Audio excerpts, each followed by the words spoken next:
Ok, gracias.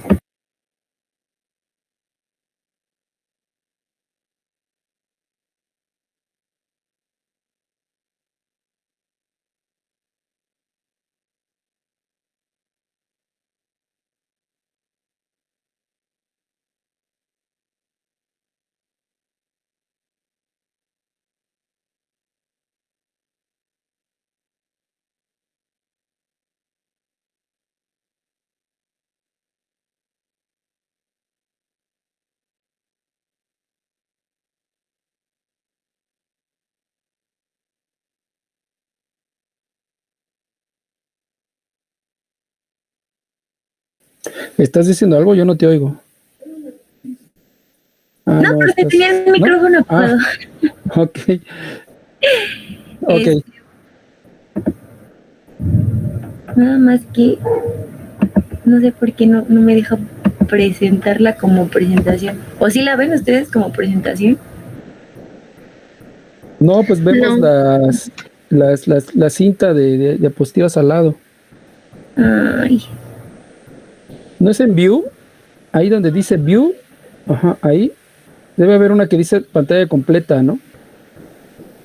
Ahí. Ahí, ¿no? Debería, pero ¿no? No sé por qué no. Bueno, no sé si otro de mis compañeros quiere intentarlo y si no, pues ya la presentamos así. Sí, es que ese es el PowerPoint, ¿no? Sí, pero a ver. Qué loco, sí. Sí, no sé qué pasó. Ya también la dejé de presentar para ver si yo podía presentarla, pero no, tampoco. No me habilita la opción de presentar.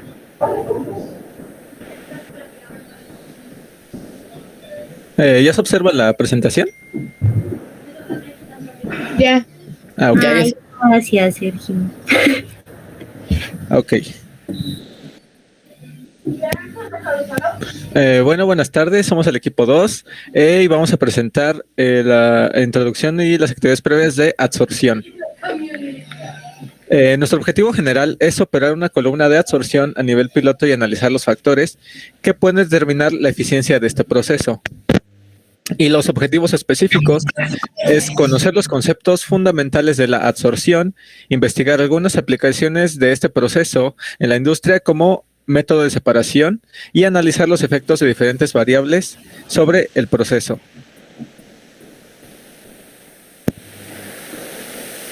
Bueno, para darles una breve introducción, vamos a definir o acordarnos del concepto de absorción. Si lo recuerdan de las clases de bioseparaciones que han tenido, un proceso de absorción es lo contrario a uno de absorción, es decir, las moléculas que se desean separar no entran al líquido que se utiliza para la separación o bueno, a la sustancia, sino que se quedan pegados o se quedan en la superficie de la sustancia.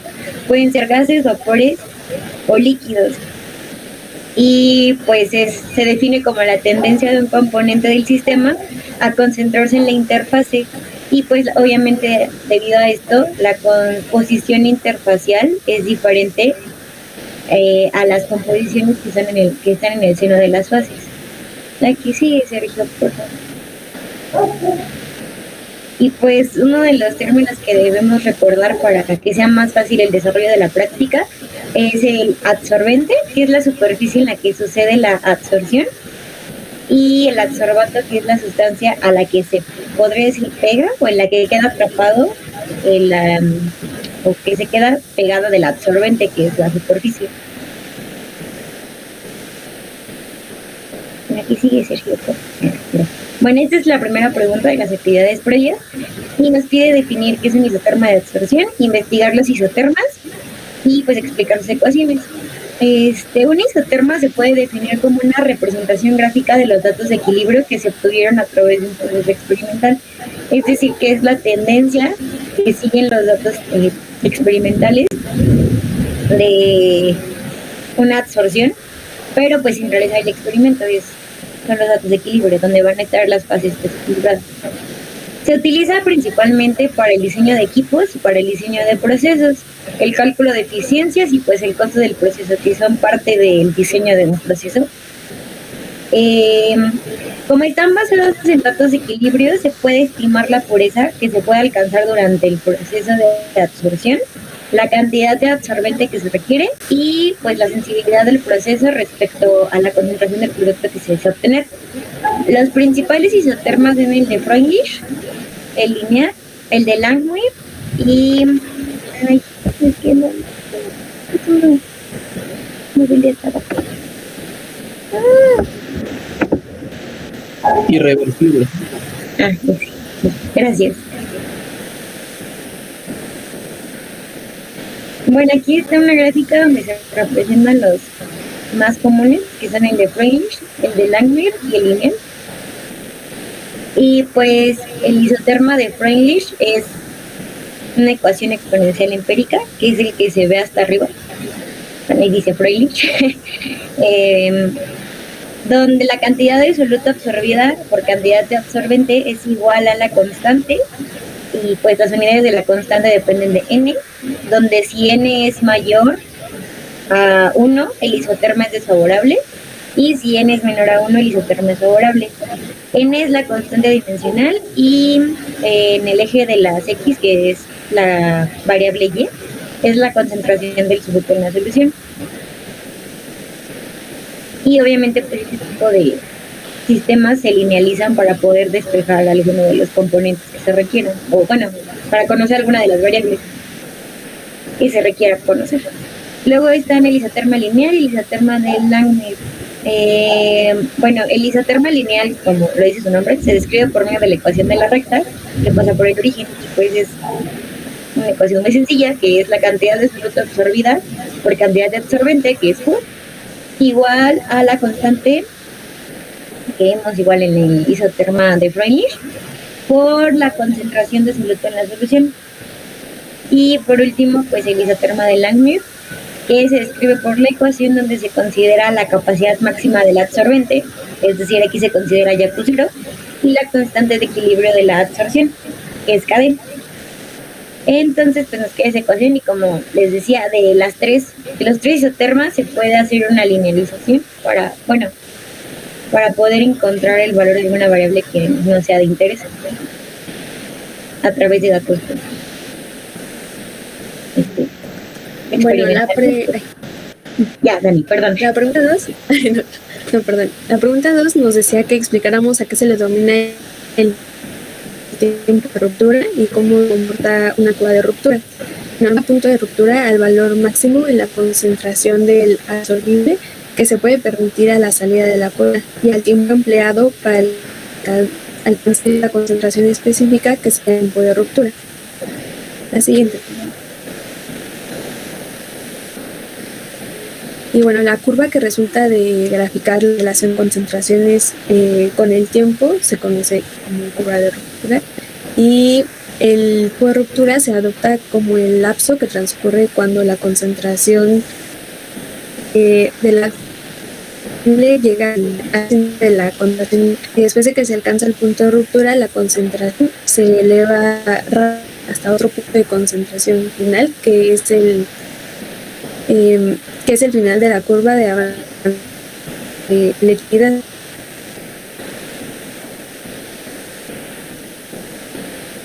Bueno, esta siguiente pregunta es investigar los usos del carbón activado como adsorbente y cómo se puede regenerar el carbón activado. El carbón activado es un producto que va a poseer una estructura cristalina muy similar al grafito. Esto va a ser, bueno, producto es muy poroso y puede llegar a tener un área superficial entre 500 a 1500 metros cuadrados por gramo. El tipo de carbón activado que se llega a clasificar debido a su origen es el vegetal, que viene de madera de pino, el mineral lignítico, el mineral bituminoso y la concha de coco. De estos son los diferentes materiales donde se puede obtener el carbón activado. Y una de las aplicaciones, o lo más común, es que se realicen tratamientos de aguas, como por ejemplo el vegetal es para eliminar colores intensos o cantidades muy grandes de grasas y otros compuestos que tengan un alto peso molecular, y también para la potabilización del agua, que tenga un alto contenido de materia orgánica natural. Bueno, aquí hicimos un pequeño diagrama de cuáles son los diferentes métodos para la regeneración del carbón activado. Los más comunes es por medio de vapor. Esta se va a hacer en una cámara que pues, nos va a proporcionar este vapor. El flujo debe ser ascendente de este vapor hacia el carbón activado. Y las moléculas orgánicas deben de tener una temperatura de ebullición menor a 100 grados Celsius para poder ser eliminadas por medio de este método.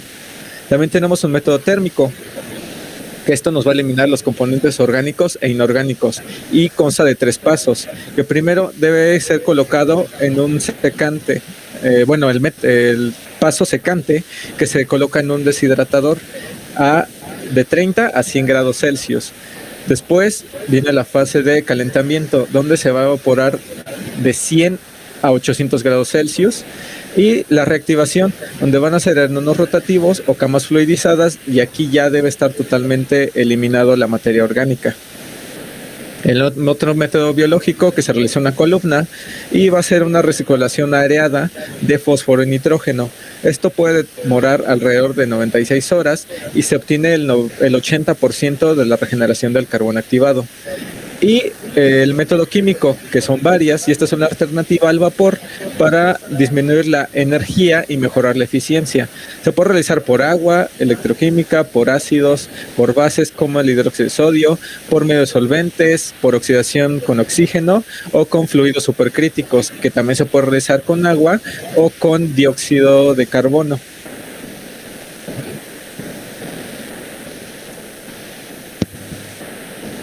La pregunta 4 nos pide el concepto de equilibrio de absorción. El equilibrio de absorción se define como el número de moléculas que llega a la superficie cuando el número de moléculas que sale es igual. En la imagen se ve más o menos este equilibrio, que es cuando el número de moléculas que se quedan unidas al absorbente se empiezan a liberar hacia la fase gas. La siguiente, por favor.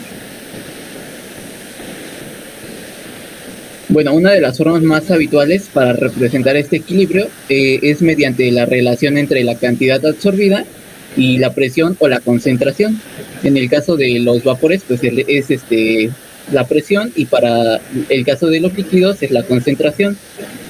Esto para una temperatura constante o determinada. La siguiente, por favor. La siguiente pregunta es explicar la diferencia entre la absorción y la absorción. Bueno, la primera, que es la absorción, se refiere a la adherencia de moléculas a una superficie, mientras que la absorción se refiere a la transferencia, es decir, que se incorporan las moléculas en el interior de la otra sustancia. Y otra diferencia es que la absorción es un fenómeno superficial, mientras que la absorción es un fenómeno de incorporación. Y aquí en la imagen se puede ver la absorción, se mantienen las moléculas en la superficie del material, y en la absorción se incluyen dentro del material. La siguiente, por favor. Bueno, ya terminamos, es la bibliografía. Sería todo.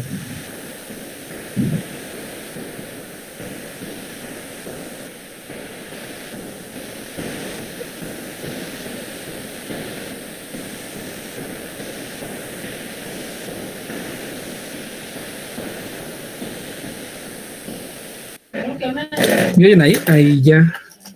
Ok, no sé si alguien tenga algo más que agregar de los otros dos equipos, o creen que les faltó algo a sus compañeros.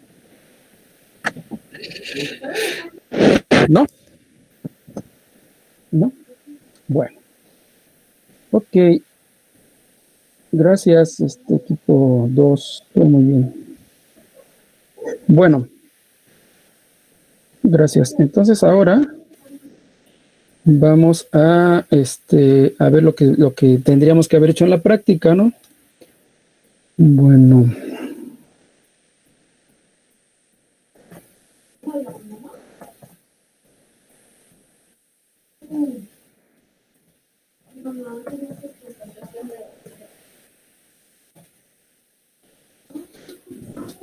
quemado.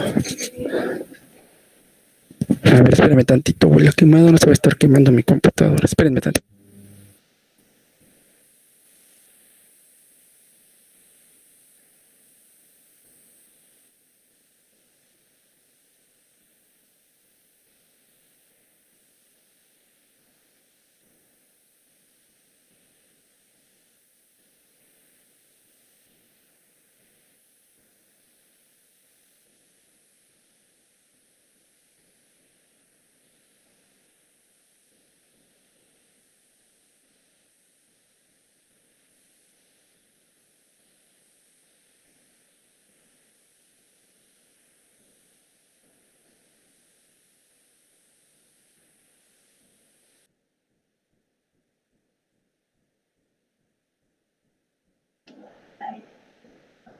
¿Sí escuchan o solo soy yo?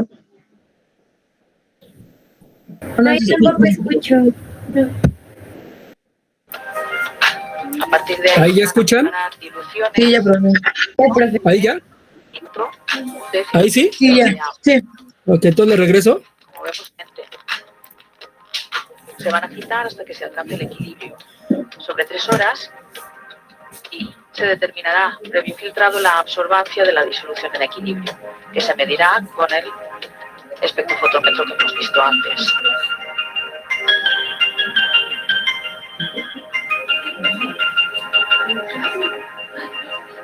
Aquí vemos cómo se preparan las disoluciones, es decir, el volumen de 100 mililitros para introducirlos en botellas donde está el carbón activo y que se agitará.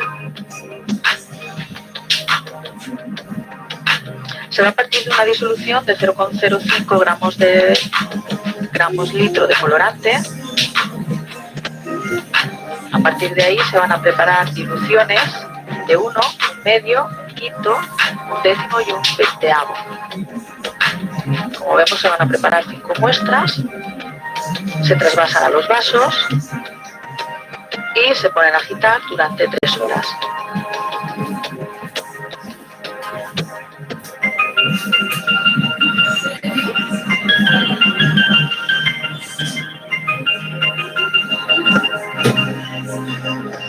Vemos cómo debe estar agitándose hasta alcanzar el equilibrio. Ahí el carbón activo absorberá parte del color. Con eso se va a determinar la isoterma de absorción del carbono. Una vez en equilibrio, las muestras se filtrarán y se medirá su absorbancia. Como vemos, hay diferentes colores. La filtración es simplemente con un embudo y un papel de filtro.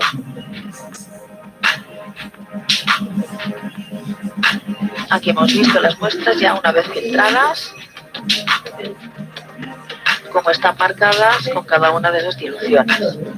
Se mide la absorbancia y ya obtenemos la isoterma.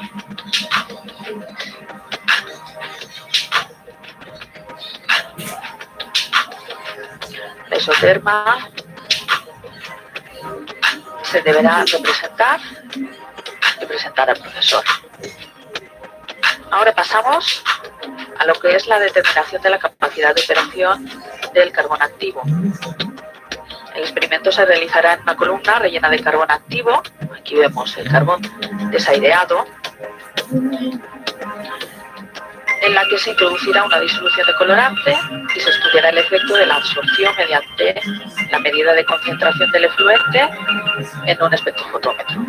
Aquí vemos la goma peristáltica que trasvasará la disolución de colorante a la columna. Vemos como la columna también tiene un lecho de piedras para que pueda soportar al carbón activo. Se llena la columna de los 10 gramos de gas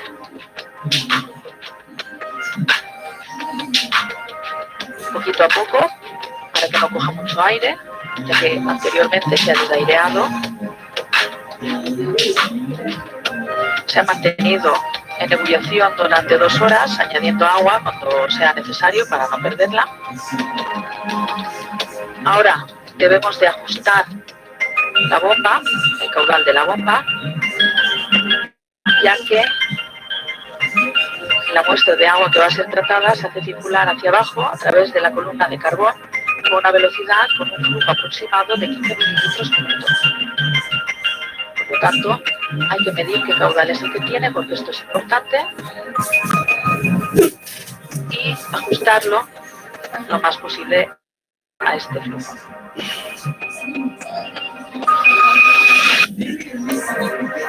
Posteriormente, ya preparamos la columna y trasvasamos el líquido a la misma.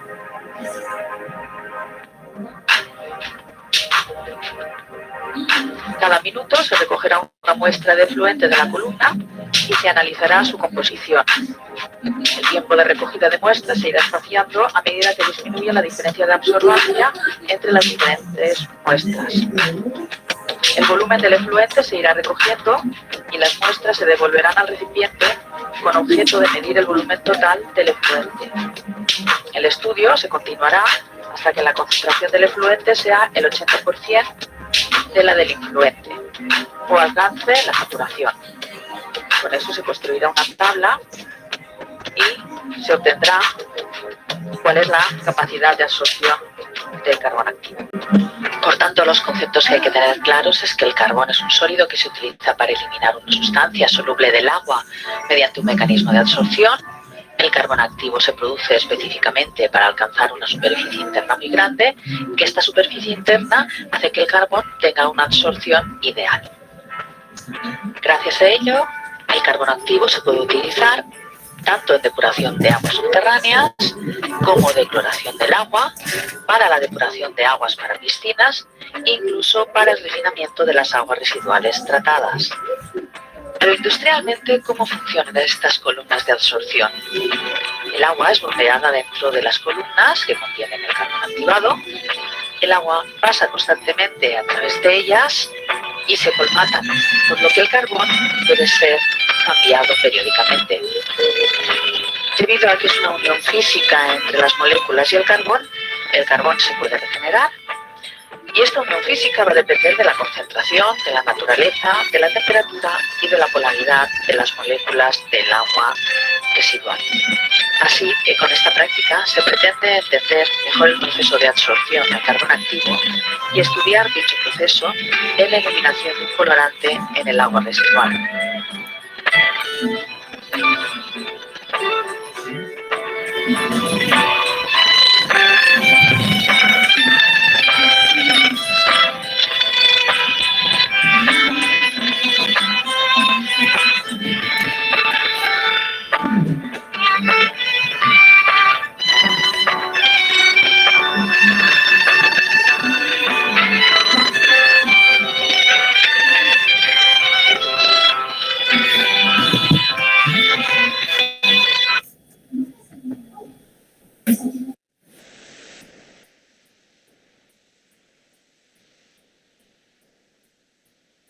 Bueno, ok, pues esto que vieron ustedes ahí en el video es más o menos lo que hacemos en el laboratorio.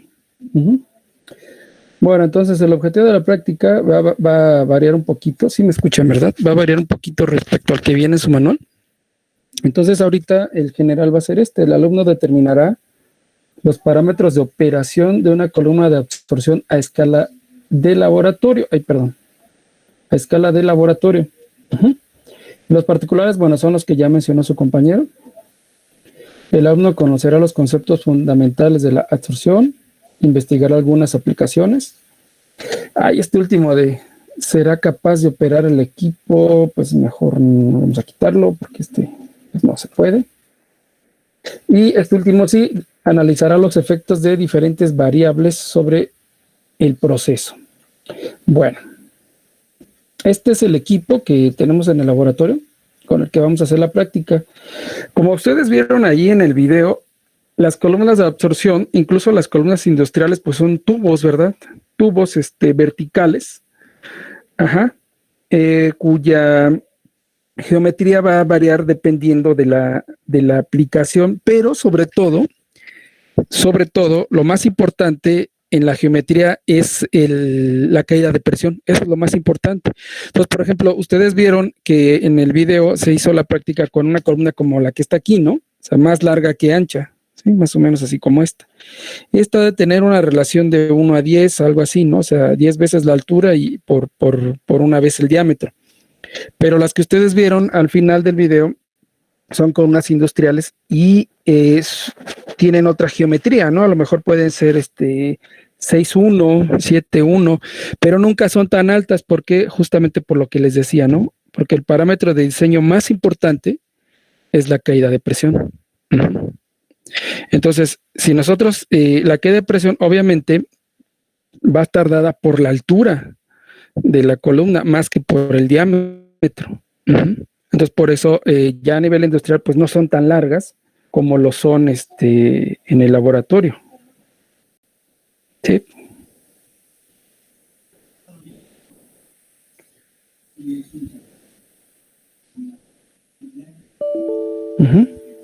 Bueno, este es el equipo. Entonces, este equipo en realidad está adaptado. Inicialmente era una columna de intercambio iónico, o sea, como dice aquí, ¿no?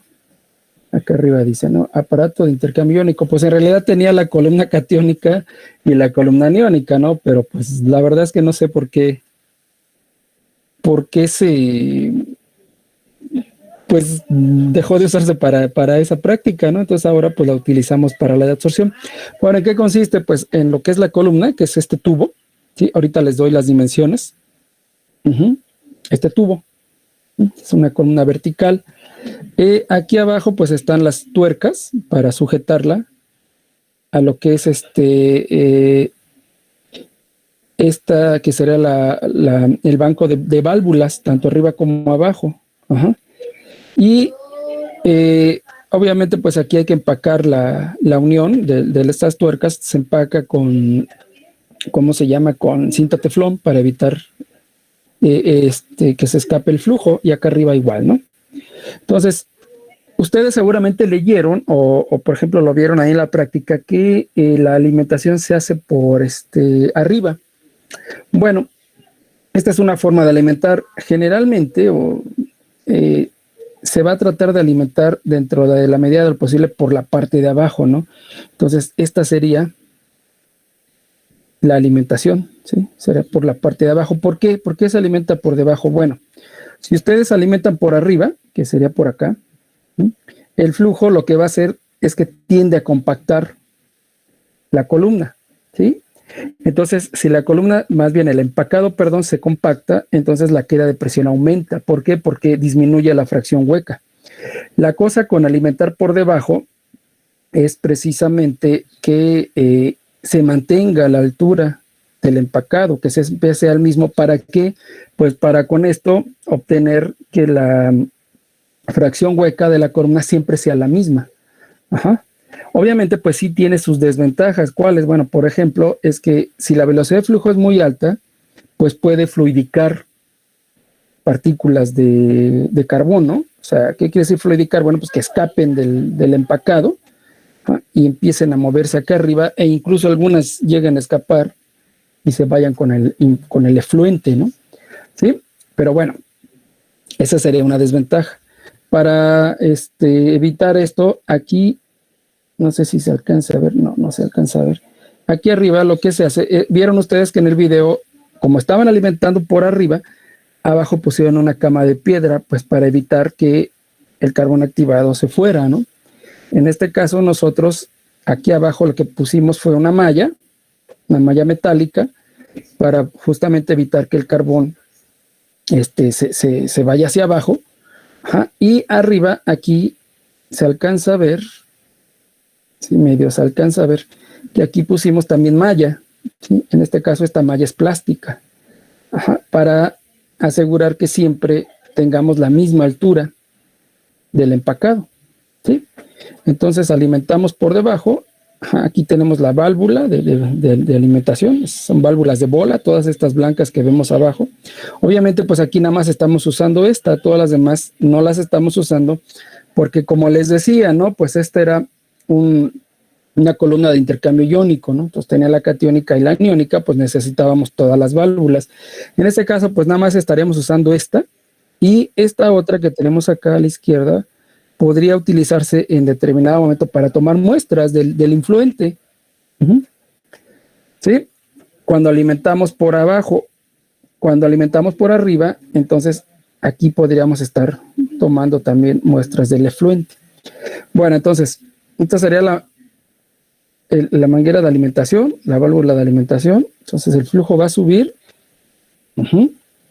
Y aquí tenemos la otra válvula, la válvula de salida, que también es de bola. Y entonces, en esta manguera, aquí vamos a poner nuestro tanque de recepción, y aquí es donde vamos a estar tomando las muestras cada minuto. ¿Sí? Entonces, bueno, pues este es el equipo. En realidad, como lo ven ustedes, es muy sencillo. Esta práctica es muy sencilla, pero como vieron ustedes en el video, tiene mucho trabajo. ¿Sí? Es de las prácticas más talachudas, de las 12 o 14, no recuerdo cuántas vienen ahí en su manual. ¿Por qué? Porque aparte de que tenemos que hacer la corrida, pues también, como vieron ustedes en el video, tenemos que hacer la isoterma de absorción. ¿Sí? Bueno, entonces esta sería la corrida, ¿no? Este sería el equipo para hacer la corrida de absorción. ¿Sí? Entonces este es el equipo, la marca es Anfield. Y el material de la columna es, si no me equivoco, es acrílico. ¿Sí? Las válvulas son de PVC. Y las uniones son de polietileno. ¿Sí? Bueno.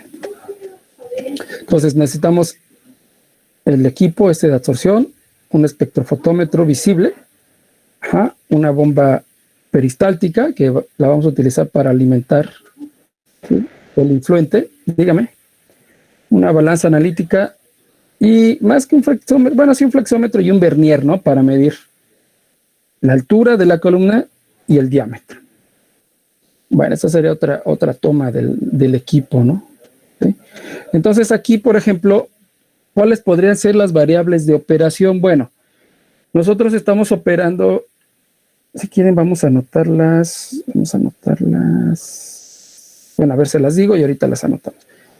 Lo que nosotros hicimos en la práctica es que medimos la altura de la columna y trabajamos al 75% de su capacidad.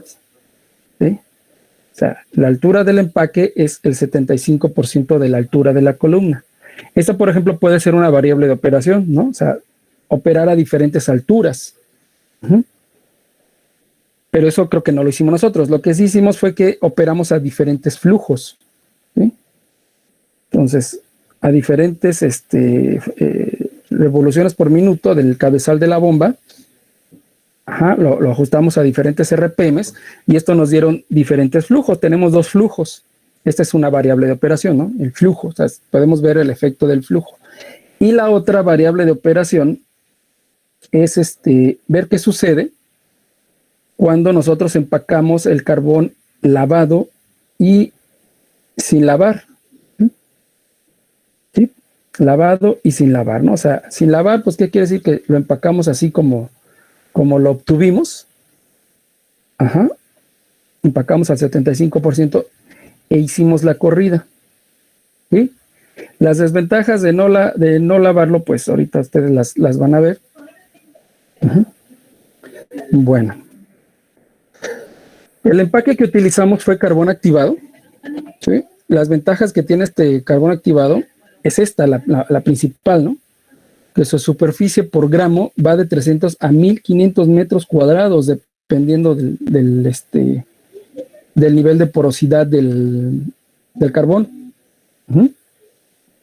Entonces, es bastante elevada, ¿no? Por eso se utiliza mucho. Ahora, el carbón que nosotros utilizamos, esto sí vamos a anotarlo porque es muy importante. Vamos a anotarlo aquí. A borrar esta y vamos a borrar esta y vamos a insertarlo en un cuadro de texto. Aquí está. El carbón que nosotros usamos Lo que hicimos nosotros fue tamizarlo. ¿Sí? ¿Qué tamaño? Bueno, a tamaño de malla, a 30 mallas. Acá está, a 30 mallas, ¿no? Entonces, este dato es muy importante. ¿Por qué? Porque este dato nos va a dar a nosotros el tamaño de la partícula de carbón. Ajá. El límite para trabajar con carbón activado está entre 30 y, si mal no recuerdo, 20 mallas, o sea, más pequeños no se usan. O sea, ¿qué quiere decir? De 40 mallas para arriba ya no se utiliza. Recuerden ustedes que entre mayor sea el número de mallas, es más pequeña la partícula, ¿sí? ¿Por qué creen ustedes que no se utilicen más pequeña la partícula de carbón? ¿Cuál creen ustedes que sería? Porque pues no va a servir como para retenerlo, ¿no? Se iría con todo y el flujo. No va por ahí. Gracias, pero no. No es por esa razón, es porque entre más pequeña es la partícula, ¿sí? La fracción hueca es más pequeña, obviamente, o sea, hay menos espacios huecos entre las partículas, y entonces, ¿qué creen ustedes que pase? Entonces, ahorita nosotros lo que tenemos que determinar es la fracción hueca. Les digo, entre mayor es el número de mallas, la partícula es más pequeña, entonces la fracción hueca disminuye. ¿Qué creen ustedes que pasa entonces? ¿Disminuye el área? No, aumenta la caída de presión. No, al contrario, ¿no? O sea, entre más pequeña tengas tu partícula, va a aumentar el área de contacto. O sea, eso sería lo deseable. Es lo que todos quisiéramos, ¿no? Pero obviamente, entre más pequeña sea, también, les digo, la fracción hueca disminuye y por tanto aumenta la caída de presión. Entonces, si la caída de presión es muy grande, ahora sí no va a haber flujo, ¿no? Por mucho que le pongan ustedes aquí, le estén bombeando, nomás no va a caminar, ¿no? El fluido no se va a mover. Ajá. Entonces, por eso tienen limitante, ¿no? O sea, 30 mallas, 20 mallas sería así como que 30 mallas sería como el límite, ¿no? De 40 mallas para arriba ya no se utilizan por esto.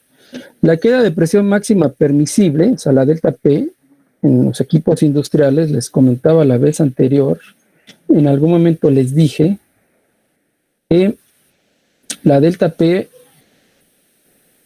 máxima permisible anda del orden de, ¿dónde está el símbolo? Anda del orden de, ¿qué les dije? A ver, ¿quién se acuerda? Chis, no encuentro el símbolo. Está por acá está. Ajá.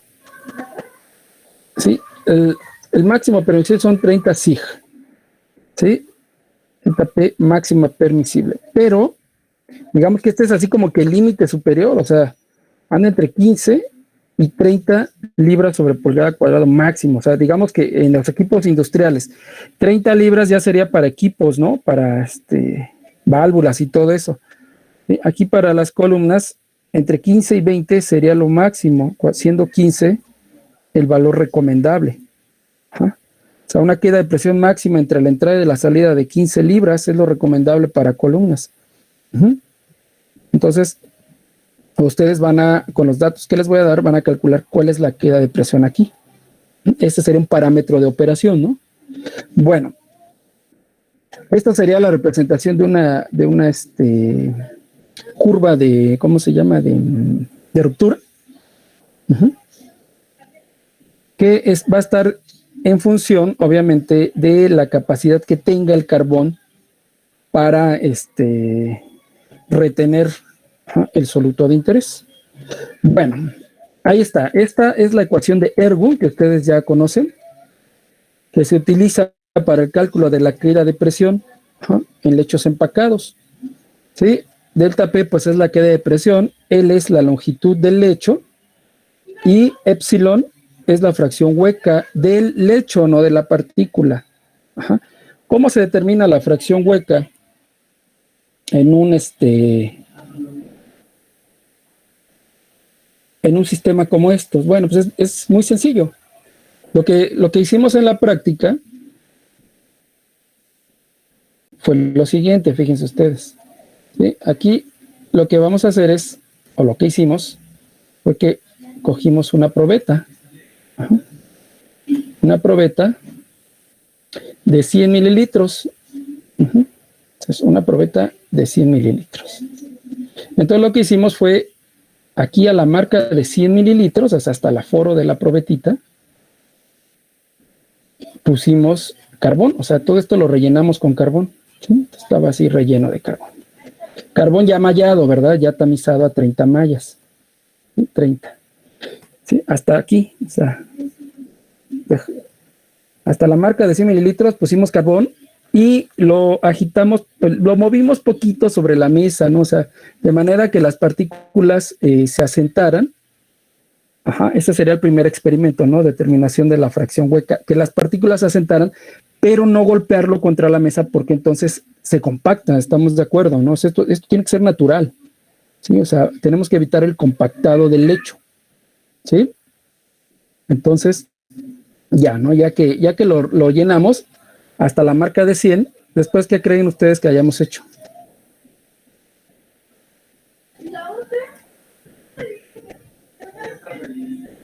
¿Qué creen que hayamos hecho? Bueno, pues cogimos otra probeta, ahora de 100 mililitros igual, pero en este caso, aquí yo puse agua. Ajá. Aquí pusimos agua, 100 mililitros de agua. ¿Y qué hicimos? Bueno, pues esta la vertimos aquí.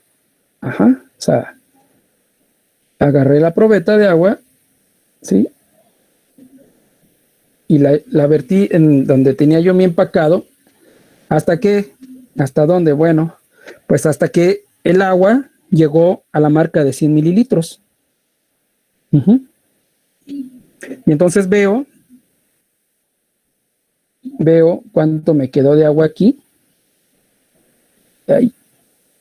Veo cuánto me quedó de agua. ¿Sí? O qué volumen puse, ¿no? Ajá. Entonces, yo me di cuenta que aquí me quedaron, aquí al final, después de, me quedaron, es que estoy acá, me quedaron 70 mililitros. ¿Qué quiere decir eso? Que puse 30 mililitros de agua. Entonces, ¿cuál es la fracción hueca?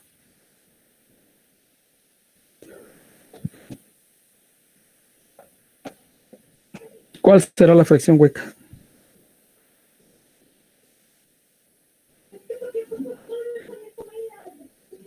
Esos 30 mililitros, ¿no? Así es, ¿no? La fracción hueca son 30 entre 100, ¿no? 30 mililitros, o sea, el volumen de agua que puse, o sea, son 30 mililitros entre 100. Entonces, la fracción hueca, pues, es 0.3, ¿no? ¿Sí? Entonces, el carbón activado, ¿sí? A 30 mallas, tamizado a 30 mallas, su fracción hueca es 0.3. Entonces, este experimento es muy fácil de hacer, ¿no? Más bien, la fracción hueca es muy fácil de determinar, y así fue como lo hicimos. Muy sencillo, muy fácil y muy rápido, ¿no? Obviamente, pues lo hicimos por triplicado, y en todos los casos, la fracción hueca fue siempre aproximadamente 0.3, ¿no? Bueno, entonces, ese fue el primer paso, ¿no? El segundo paso,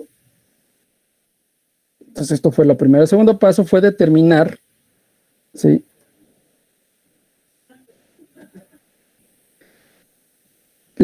¿Cómo se llama? La isoterma. Sí, tal y como venía ahí en el video. ¿Sí?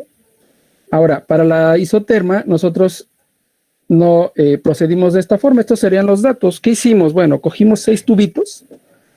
Ajá. Y en cada uno de ellos pusimos 1 gramo de carbón activado, lavado, obvio.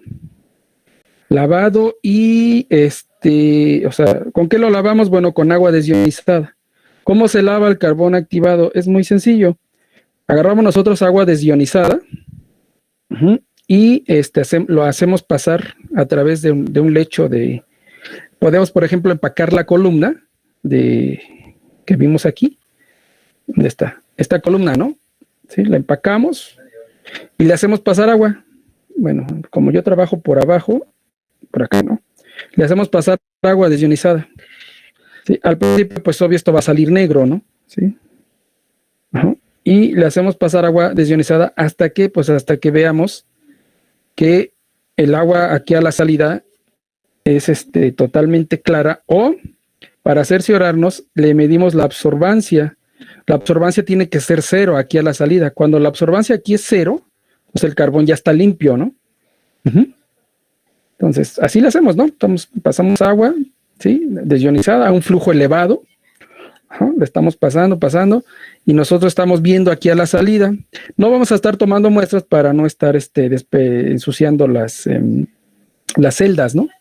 Del espectro, ¿no? Aquí pues nada más estamos visualmente, y cuando vemos que ya la vemos clara, entonces hoy sí tomo una muestra con mi celda, la llevo al espectro, y cuando la absorbancia sea 0, entonces ya tengo el carbón limpio, ¿no? Bueno, entonces, ¿dónde estaba acá? Entonces la isoterma la hicimos así: tomamos 6 tubitos de ensayo, o 6 matracitos, o 6 vasitos, y en cada uno de ellos pusimos, si fueron vasitos de precipitados, de 50 mililitros, pusimos 1 gramo de carbón, más o menos 0.01, etcétera, ¿no? O sea, bien pesadito, ¿se fijan? Muy bien pesadito, lo hicieron estos chavos que nos ayudaron a hacer el isoterma. Y entonces, pusimos 10 mililitros, diferentes volúmenes, ¿sí?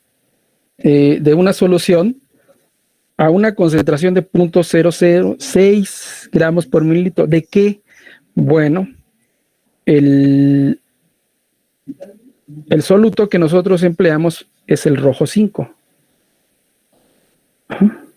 El rojo 5, ¿sí? Que es un colorante grado alimenticio. Ajá. Y ese fue el que utilizamos. Hicimos muchas pruebas, ¿sí? Hasta que encontramos una concentración que era detectable por el espectro. Ajá. Y obviamente, para poder nosotros saber que es detectable por el espectro, pues lo que hicimos fue un barrido. No sé si han hecho barridos ustedes, para saber a qué longitud de onda es longitud de onda acá,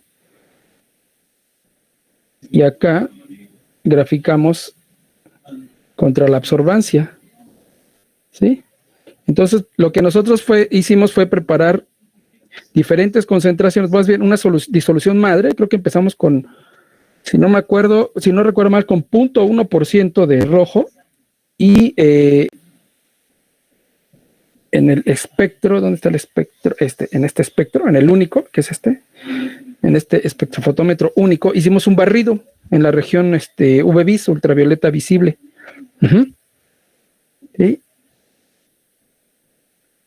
¿En qué consiste el barrido? Bueno, pues es muy sencillo, ¿no? O sea, la longitud de onda, me parece que son, si mal no recuerdo, empieza de 260 hasta 900 nanómetros. Ajá. Esta sería la región del ultravioleta visible, y nosotros lo que buscamos es justamente los plasmones de resonancia, ¿no? O sea, ¿cuáles son los plasmones de resonancia? Pues donde tenemos los picos de absorbancia, los picos más altos. Entonces ahí, obviamente, pues agarramos el más elevado. Siempre hay 2 plasmones. Todas las sustancias prácticamente todas las sustancias tienen 2 plasmones de resonancia. Entonces siempre agarramos el más alto. Ahorita les digo la longitud de onda a la que absorbió el rojo 5. Bueno, entonces eso hicimos, ¿no? Y hicimos, les digo, una concentración, una solución madre de 0.1, y de ahí nos fuimos hacia abajo hasta que podía entrar en el espectro, de manera que la absorbancia siempre fuera menor que 1, ¿sí? ¿Para qué? Para poder construir una curva tipo, ¿no? Las absorbancias, recuerden ustedes, siempre tienen que ser menores que 1 en la curva tipo. Arriba de 1 pues ya no funciona. Bueno, entonces encontramos que esa concentración era 0.006 gramos por mililitro, y la absorbancia era esta, 0.303.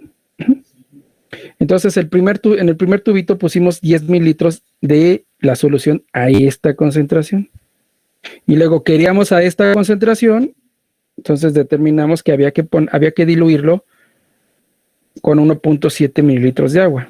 Sí, por la ecuación de concentración 1, volumen 1 es igual a la concentración 2, volumen 2. Porque nosotros queríamos estas concentraciones, ¿no? 0.006, 0.005, así que fuera de uno en uno. Y entonces agitamos, ¿no? Pusimos en contacto, ¿sí? El carbón, el gramo de carbón con la, ¿cómo se llama esta cosa? Con el rojo, ¿no? A estas concentraciones. Lo agitamos bien, bien agitadito y como dijo ahí en el video, le dimos reposo, ¿sí? Le dimos 3 horas de reposo y entonces determinamos la concentración final, ¿sí? Perdón, esta concentración que está aquí es la final, la concentración, la absorbancia final. Ajá. Y con esto determinamos la isoterma, ¿no? ¿Cómo sacarían ustedes la isoterma con estos datos?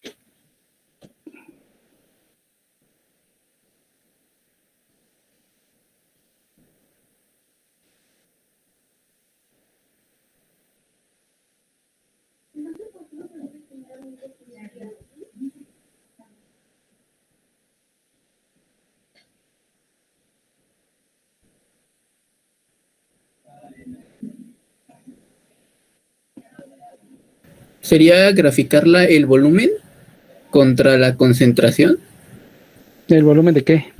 de la solución del colorante. Sí, ya en los previos ustedes vieron cómo se construyen los isotermas, qué contra qué grafican. ¿Qué contra qué grafican? Q contra...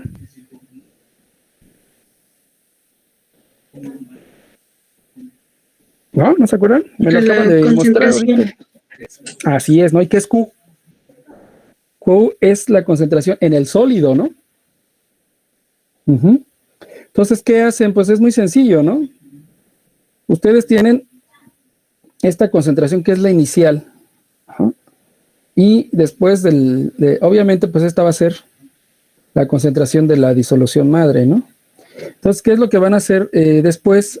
Bueno, con las concentraciones finales, las absorbancias finales, ustedes van a saber, y obviamente, previo a esto, ustedes construyeron una curva tipo, y aquí están los datos para la curva tipo. Ajá. Entonces, otra vez partimos de la concentración 0.006 porque vimos que era la que leía. Vean cómo la absorbancia apenas es poquito más de 1. Entonces les dije a mis alumnos que la absorbancia no sea mayor de 1. O sea, hagan diluciones hasta que puedan leer 1. Entonces, por eso determinamos que era 0.006.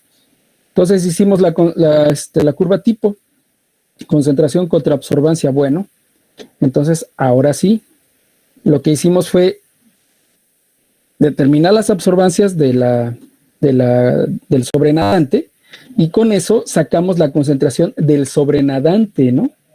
¿Sí? Y nosotros teníamos las concentraciones iniciales, que eran estas. Ajá, ¿estamos de acuerdo? Entonces, ¿qué hacemos? Bueno, pues a la concentración inicial le restamos la concentración final, ¿sí? Lo multiplico por el volumen y ya sé cuánto colorante. O sea, acuérdense, en mis sistemas yo ¿qué tengo? Tengo mi disolución, tengo mi carbón aquí abajo, ajá. Tengo ahí mi carbón, ¿sí? Y aquí yo tengo una concentración inicial, por ejemplo, el de 0.0005, ¿no? ¿Sí? Que son miligramos por mililitro. Entonces yo le di tiempo de contacto. Ajá. Y entonces parte del soluto se va a pegar encima. Acuérdense que esto está bien agitado. Se va a pegar en el carbón. Entonces, después del tiempo de contacto, lo que yo voy a hacer es tomar una muestra de aquí y le voy a sacar la absorbancia. Ajá. Y según esto, estas serían las absorbancias finales. Ajá. Todas estas. Acuérdense que la inicial de 0.006 es esta, 1.04. Entonces lo que voy a hacer es leer la absorbancia del sobrenadante, ¿verdad? y con eso yo voy a saber la concentración del sobrenadante. Ajá. Entonces yo resto a la concentración inicial, le resto la concentración final, lo multiplico por el volumen total, que eran 10 mililitros, ajá, y ya sé entonces qué cantidad de rojo se quedó pegado en el carbón. ¿Sí estamos de acuerdo? ¿Sí? Y lo divido entre 1 porque tengo 1 gramo de carbón, ¿no? Por eso pusimos 1 gramo siempre. Y ya. Y con estos datos, entonces ahora sí, ya puedo construir mi isoterma, ¿no? Que es el que me acaba de decir su compañera, que es Q.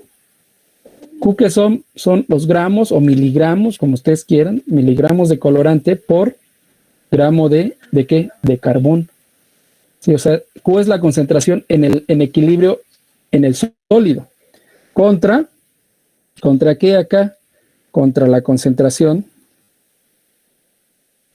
¿Q contra qué? ¿Concentración? ¿Cómo le ponen la concentración? Q contra C, no sé.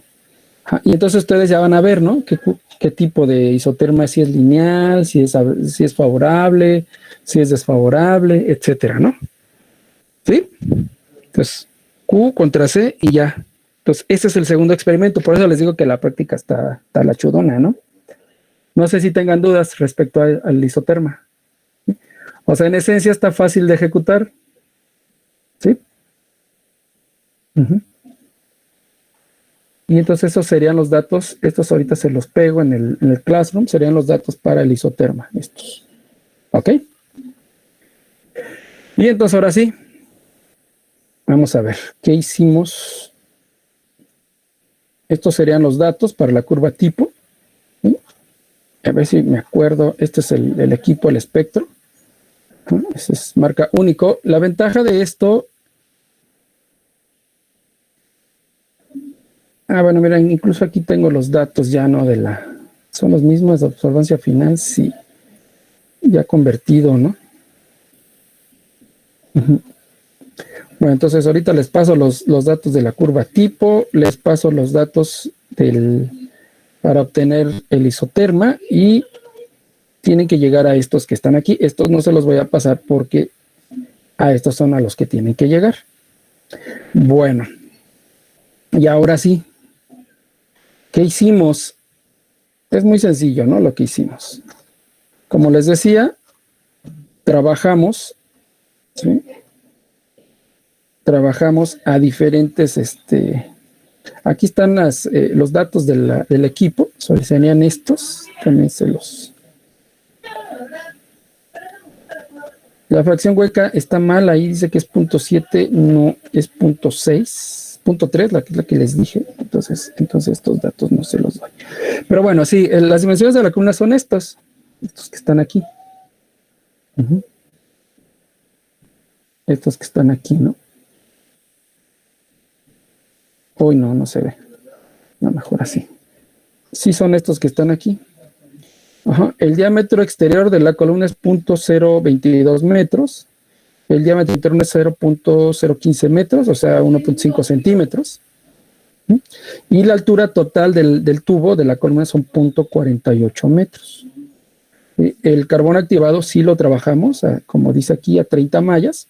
De aquí ustedes van a sacar el tamaño de la partícula. Ajá. Y entonces, trabajando al 75%,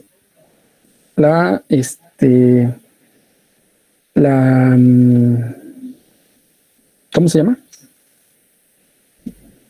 La altura del empaque serían 0.36 metros, ¿no? Entonces, esto nos va a dar a nosotros el total del carbón que se utilizó. No, sí, efectivamente sí es 0.7 la fracción hueca, ¿no? Entonces, si no me hagan caso, sí, lo dije al revés, que se utilizaron 30, no, se utilizaron 70. Sí, quedaron 30 mililitros, ¿sí? Entonces, este dato está bien. Y les decía, ¿no? Trabajamos a dos diferentes flujos, que son estos. ¿Sí? O sea, ya ven que las bombas peristálticas tienen una perillita para ajustar el número de vueltas. Bueno, trabajamos a 100 y a 70 RPM, y esto nos daba flujos de 0.1626 litros por minuto y 0.0942 litros por minuto a 100 y a 70 RPM respectivamente. Entonces hicimos una primer corrida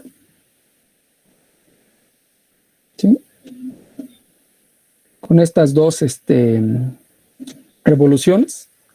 Y a la salida del equipo estuvimos tomando muestras.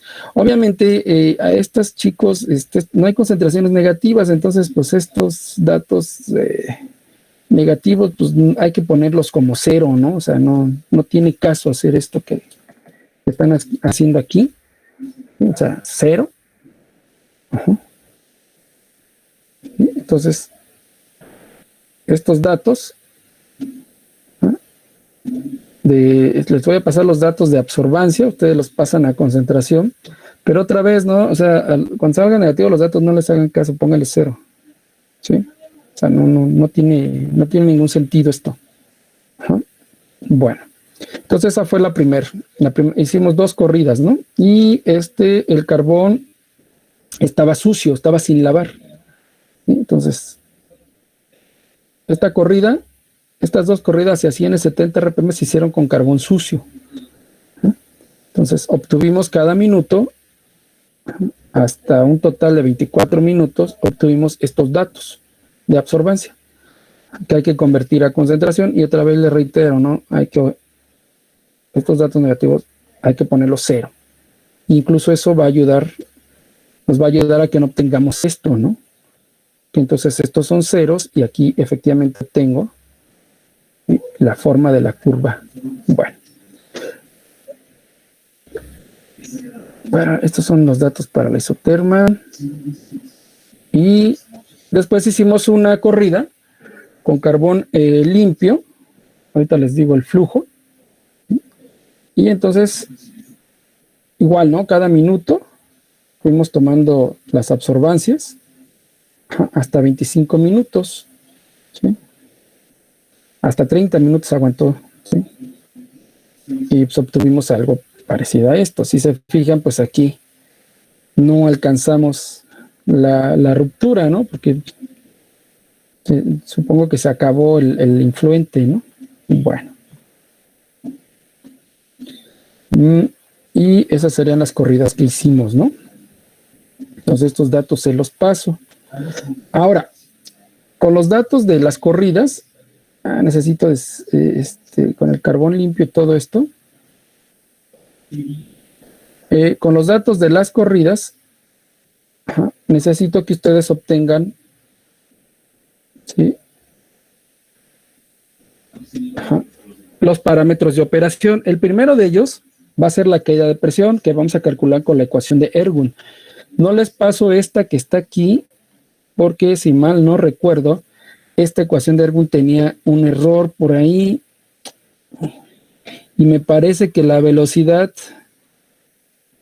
no es al cubo, sino al cuadrado. Por eso quiero que la chequen, ¿no? Creo que esta tiene un errorcillo.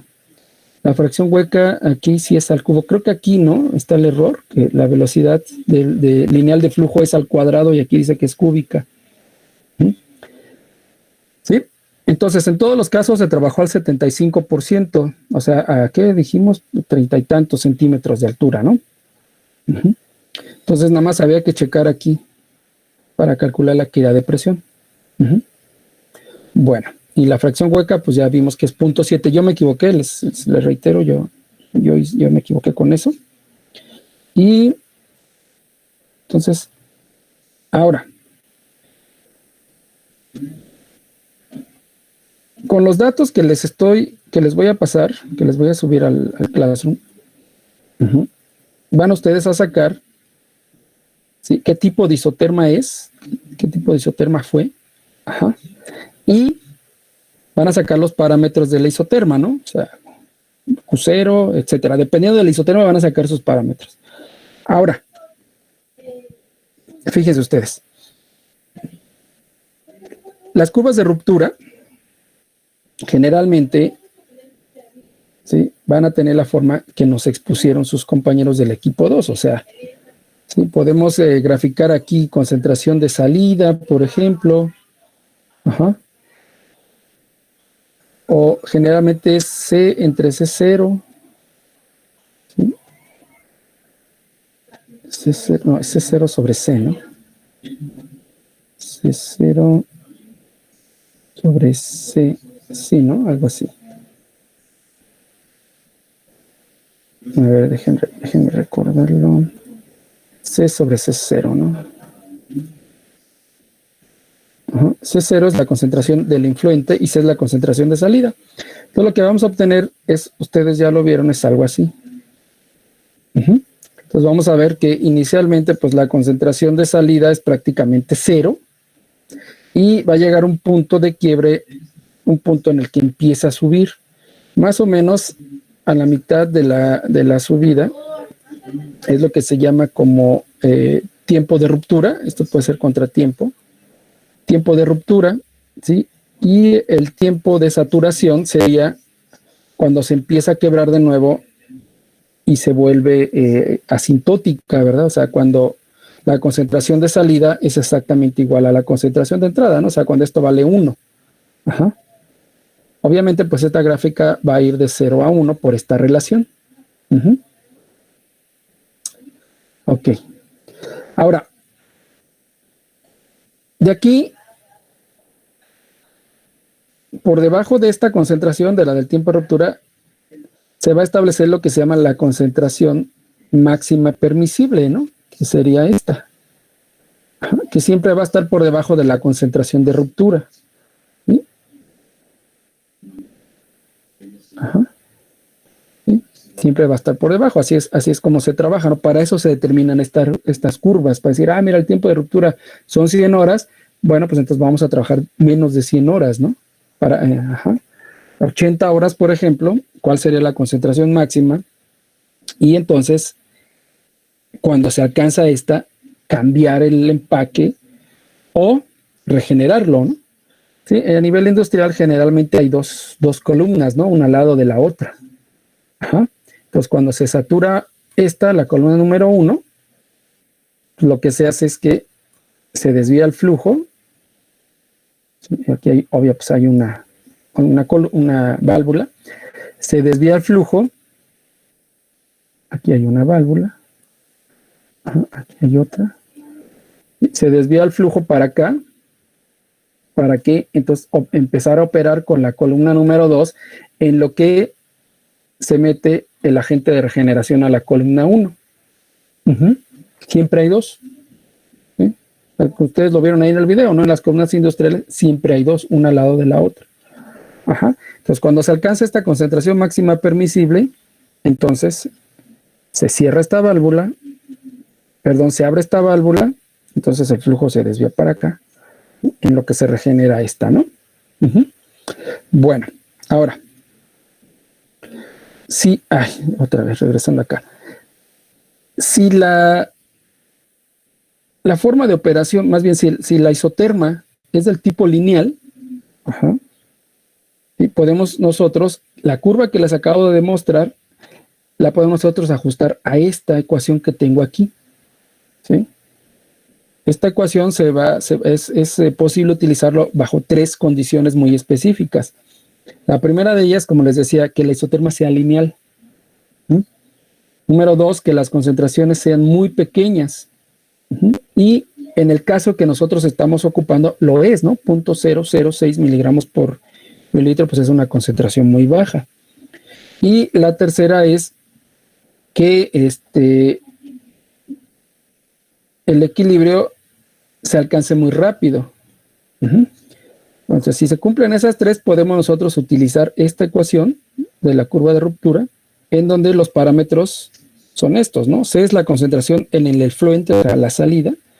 C0 es la concentración de entrada, para este caso sería 0.006.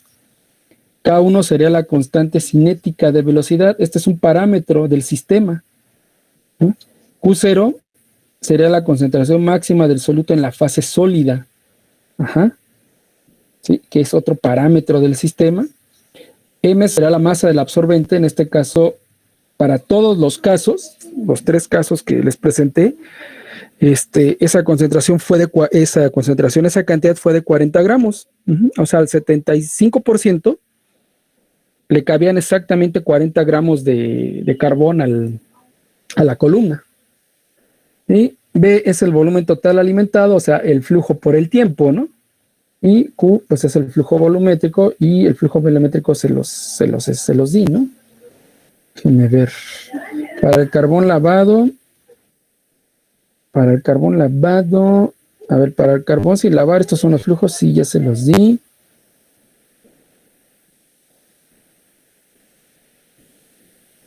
Sí, está bien. Para el carbón lavado, ay, no me acuerdo del flujo, ahorita se los ahorita se los paso. Tengo estos dos, pero no me acuerdo. Ahorita se los digo, ¿no? Que lo encuentre. ¿Sí? Bueno, entonces, lo que vamos a hacer es los datos de las diferentes corridas, de las 3 corridas, o sea, de las 2 con carbón lavado, perdón, de las 2 con carbón sin lavar y la 1 con carbón lavado, vamos a ajustarlos a esta ecuación. ¿Sí? Esta ecuación es una ecuación de escalamiento. Si nosotros obtenemos los parámetros K1 y Q0, Q minúscula 0, nosotros podemos para diferentes tamaños de columnas predecir su comportamiento. Entonces, por ejemplo, digo, bueno, ¿qué pasa ahora si tengo una columna en donde en lugar de 40 gramos tengo 1 tonelada de carbón? ¿Sí? ¿Cuál va a ser el volumen que voy a poder tratar? ¿Sí? De eso se trata. Esta es una ecuación de escalamiento. Entonces, lo que vamos a hacer es obtener para las 3 corridas K1 y Q0, ¿no? Se supone que estas son constantes del sistema. ¿Sí? Son constantes del sistema. O sea, ¿el sistema a qué se refiere? Bueno, pues a la cantidad, al carbón, perdón, en específico, y a la velocidad de flujo, ¿no? Por ejemplo. ¿Sí? Yo esperaría que K1 y Q0 para el carbón sin lavar fuera aproximadamente la misma, si no es que igual, ¿no? Porque el sistema es el mismo, ¿no? ¿Qué estoy cambiando? Pues nada más el flujo. Pero el carbón es el mismo, lo estoy usando sin lavar, etcétera, ¿no? Y obviamente, pues para el carbón lavado, K1 y Q0, pues sí van a cambiar, ahí sí van a ser diferentes. Bueno, ¿dudas hasta aquí? ¿No?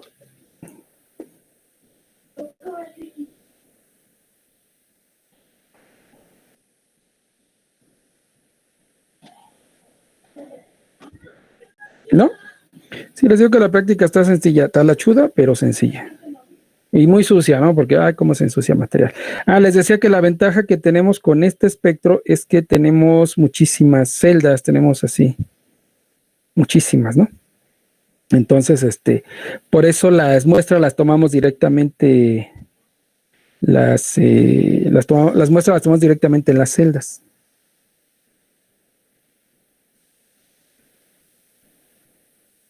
¿Sí? Bueno, algo que se me esté escapando. Pues no, creo que no. Bueno, pues esos son los datos que tengo. La verdad, si se fijan, pues están medio gachitos. Pero pues es lo que hay, ¿no? Ahora sí que es lo que tengo. O sea, me gustaría darles mejores datos, pero pues son los que obtuvimos y ya no pudimos obtener más, ¿no? Aquí está. El plasmón de resonancia fue a 540 nanómetros, ¿no? Entonces anótenle ahí, que eso es importante, ¿no?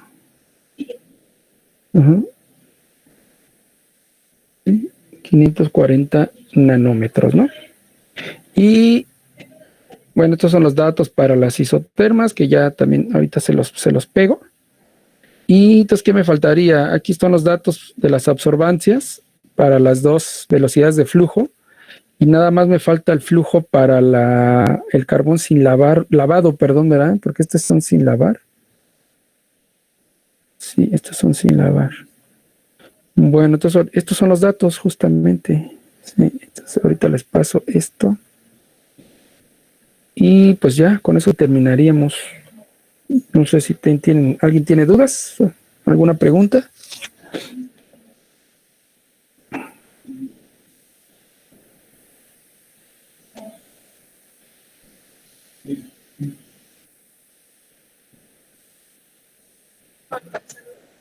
Bueno, pues ok, entonces con esto terminaríamos. Ahorita les pego los datos, nomás los organizo. Y bueno, es que en esta hoja de cálculo ya los tengo todos. Además les voy a pasar los datos de la otra curva tipo, porque ya les había hablado de la otra, ¿no? Entonces vamos a trabajar con la otra curva tipo. ¿Sí? Bueno, pues, ¿qué más? Necesito pasarles, ahorita les pongo el flujo de la corrida con carbón lavado, ¿no? Bueno, pues eso sería todo. Nos vemos el jueves, ¿no? Ahorita les pego los datos para que los chequen y los analicen, hagan los cálculos para el jueves. Y ya el jueves vemos la discusión. Bueno, pues entonces nos vemos. Con eso terminamos. Sí, profe. No hay de qué. Nos vemos. Pues, profe. Profesor. Hasta luego. Gracias, profe, nos vemos.